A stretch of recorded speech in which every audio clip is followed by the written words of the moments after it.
આપણી સંકલ્પ ન્યૂઝ ચેનલને સબસ્ક્રાઇબ અને લાઇક કરો, બેલ આઇકન દબાવો જેથી આવનાર ન્યૂઝ અપડેટ્સની નોટિફિકેશન આપના મોબાઈલ પર સૌથી પહેલા પહોંચે. Like, subscribe and share the video. નમસ્કાર દર્શક મિત્રો, હું છું પૂજા ટંડેલ. સંકલ્પ ન્યૂઝમાં આપનું સ્વાગત છે. સમાચારની શરૂઆત કરતા પહેલા એક નજર આજના મુખ્ય સમાચાર ઉપર. ધરમપુરના બેસદરા ગામે આંગણવાડીના કામમાં વિલંબ થતા ભાજપ યુવા પ્રમુખ તાલુકા પંચાયતમાં ધરણા ઉપર ઉતર્યા. 20 દિવસમાં કામગીરી કરવાની ખાતરી આપતા ધરણા પર બેસેલ નિખિલ ભંડારીએ સમેટી લીધી. ધરમપુર તાલુકાના ભેંસદરા ગામના નિશાળ ફળિયા ખાતે નવા આંગણવાડીનું મકાનનું ખાતમુહૂર્ત 3 વર્ષ પહેલા ધારાસભ્ય અરવિંદભાઈ પટેલના વરદ હસ્તે કરવામાં આવ્યું હતું, પરંતુ ગોકુળ ગતિ આંગણવાડી મકાન કામ ચાલતા આજ દિન સુધી મકાનનું બાંધકામ પૂર્ણ કરવામાં આવ્યું નથી. ભેંસદરા ગામે આવેલ આંગણવાડીનું મકાનનું બાંધકામ મંદ ગતિએ ચાલતા હજુ સુધી બાંધકામ પૂર્ણ કરવામાં નહીં આવતા તાલુકા ભાજપના યુવા પ્રમુખ નિખિલ ભંડારીએ નિયામક તથા જિલ્લા ગ્રામ વિકાસ એજન્સીને લેખિતમાં રજૂઆત કર્યા બાદ આંગણવાડી બનાવનાર એજન્સી તેમજ કોન્ટ્રાક્ટર વિરુદ્ધ કાયદેસરના પગલાં ભરવાની માંગ સાથે ભાજપના યુવા પ્રમુખ નિખિલ ભંડારી પોતાની માંગ ન સંતોષાતા છેવટે તાલુકા પંચાયતના દરવાજા પાસે ધરણા ઉપર બેસી વિરોધ પ્રદર્શન કરતા ચકચાર મચી પામી હતી. બાદમાં 20 દિવસમાં કામગીરી કરવાની ખાતરી આપતા ધરણા પર બેસેલ નિખિલ ભંડારીએ ધરણા સમેટી લીધી હતી.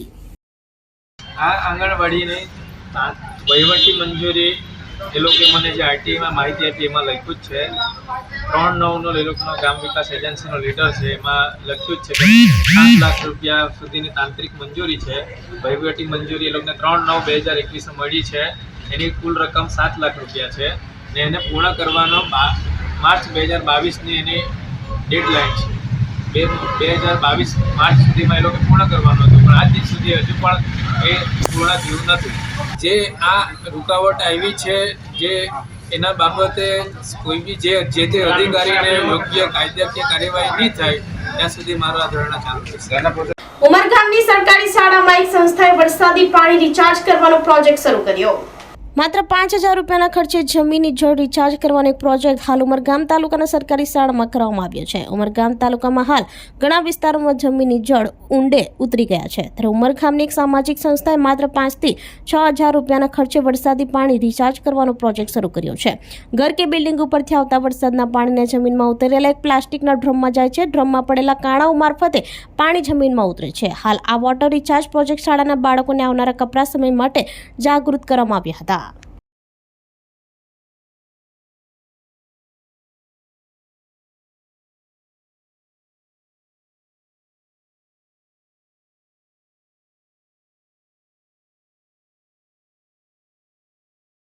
जो कुमारशाला में हमने ग्राउंड वाटर रिचार्ज का एक प्रोजेक्ट किया है जो बहुत ही कम लागत में हो जाता है, जिसमें सिर्फ एक ड्रम की ज़रूरत होती है जिसमें हमने छेद कर रखे हैं और आप जैसे पीछे देख रहे हैं उस सेटअप के द्वारा हमने छत का पूरा रेन वाटर जो है वो कलेक्ट करके ज़मीन के अंदर में उसका आउटलेट दिया है, जिससे क्या होगा कि ग्राउंड वाटर की लेवल जो है वो मेंटेन रहेगी, एक इकोसिस्टम बनी रहेगी. और ये आप कहीं पे भी कर सकते हैं. ये project schools, colleges, bungalows, housing societies, इसमें कोई भी बंधन नहीं है, कहीं पे भी हो सकता है. कम लागत में आता है ये प्रोजेक्ट. इसके लिए हमने ये 2 सेटअप किए हैं, उसमें भी हमने हार्डली 12 से 13 हज़ार का खर्चा हुआ है. सिंगल में तो 7-8 हज़ार का खर्चे में भी ये हो सकता है. मैं इनरव्हील के माध्यम के थ्रू ये गवर्नमेंट तक पहुंचाना चाहती हूं कि इस तरह के प्रोजेक्ट्स कंपलसरीली पूरे राज्य में चलाए जाएं, जिससे कि बच्चों को इसका महत्व समझ में आए, सोसाइटी को इसका महत्व समझ में आए और इससे आने वाली जनरेशन को इसका बेनिफिट मिले. Thank you. આજે આ પ્રોજેક્ટ થયો છે એના માટે અમને બહુ ખુશી થાય છે. વરસાદનું પાણી રિચાર્જ થાય છે. એ પ્રોજેક્ટ અમારી સ્કૂલમાં થયો છે એટલા માટે અમને બહુ ખુશી થાય છે. ઉમરગામ નારકોલ ખાતે નાણામંત્રીના હસ્તે એક પેડ માં કે નામ અંતર્ગત 75માં જિલ્લા કક્ષાના વન મહોત્સવની ઉજવણી કરાઈ.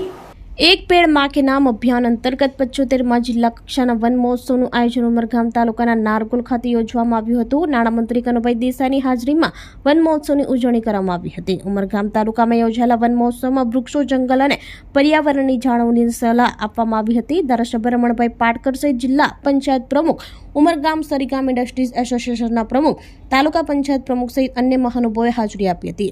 નારકોલ ખાતે આવેલ દક્ષિણ વિદ્યાલય ખાતે વન મહોત્સવની ધામધૂમથી ઉજવણી કરવામાં આવી હતી. વિવિધ શાળાના બાળકોએ વૃક્ષોના મહત્વ અને પર્યાવરણની જાળવણીને લઈ રજૂ કરેલ કૃતિઓ વખાણવા લાયક અને બોધ લેવા જેવી હતી. વન મહોત્સવની ઉજવણીને લઈ નાણામંત્રી કનુભાઈ દેસાઈએ સંદેશો આપ્યો હતો. કોયલને કુંજ વિના ન ચાલે, ભમરાને ગુંજન વિના ન ચાલે.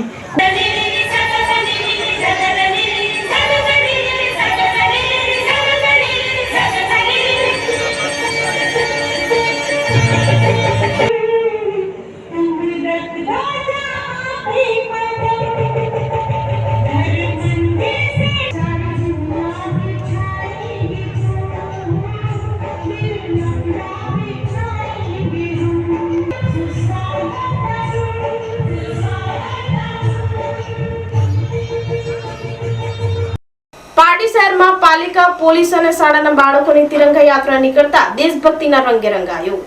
આઝાદીની 78મા વર્ષની ભારત દેશ સ્વતંત્રતાની ઉજવણી કરી રહ્યો છે. આ વર્ષે સરકારના આદેશ અનુસાર વિવિધ સ્થળે સ્વતંત્ર સપ્તાહની ઉજવણી કરવામાં આવી રહી છે. સ્વતંત્રતા પર્વની ઉજવણીના ભાગરૂપે રાષ્ટ્રધ્વજના સન્માનમાં તિરંગા યાત્રા પારડી શહેરમાં નગરપાલિકા અને પારડી પોલીસ તેમજ શાળાના બાળકો દ્વારા નીકળી હતી. પારડી કુમાર શાળાના મેદાનથી સાંજે 4 વાગ્યે પારડી પોલીસ સ્ટેશનના પીઆઈ GR ગઢવી સહિત મોટી સંખ્યામાં પોલીસ જવાનો, પાલિકા CO બીબી ભાવસાર તેમજ સ્ટાફ સાથે વિવિધ સ્કૂલોના બાળકો મોટી સંખ્યામાં જોડાયા હતા. આ યાત્રા પારડી 4 રસ્તાથી police station, Gauravpath, Birsa Munda circle થઈ નગરમાં ફરી દમણી ઝાપા ખાતે પહોંચી પરત કન્યા શાળા મેદાનમાં પૂર્ણ થઈ હતી.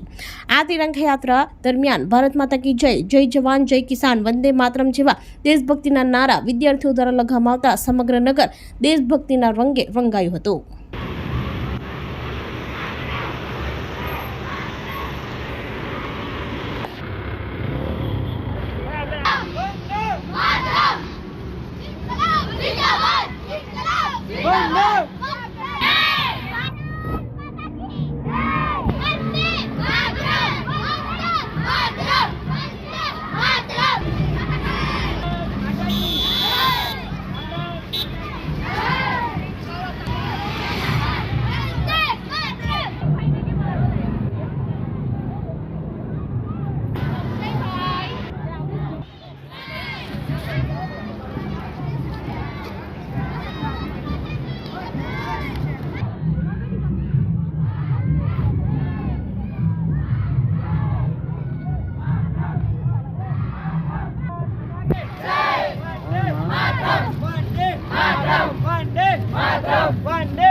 પારડી આર્ટ્સ એન્ડ કોમર્સ કોલેજના વિદ્યાર્થીઓની હર ઘર તિરંગા યાત્રા નીકળી.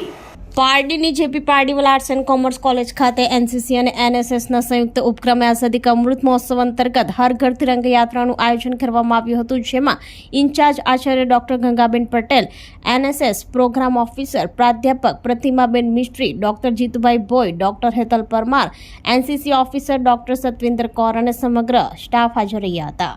કોલેજના NSSના સ્વયંસેવકો, NCCના કેડેટ્સ અને કોલેજના અન્ય વિદ્યાર્થીઓ બહોળી સંખ્યામાં હાજર રહી પારડી નગરમાં દેશભક્તિના સ્લોગનના નારા દ્વારા નગરજનોમાં દેશભક્તિની ભાવના વધે અને જાગૃતિ આવે તે હેતુસર તિરંગા રેલી નીકળી હતી. કોલેજના ઇન્ચાર્જ આચાર્ય ડોક્ટર ગંગાબેન પટેલના માર્ગદર્શન હેઠળ તિરંગા રેલીનું સફળ સંચાલન પ્રાધ્યાપક જીતેન્દ્ર ટંડેલે કર્યું હતું.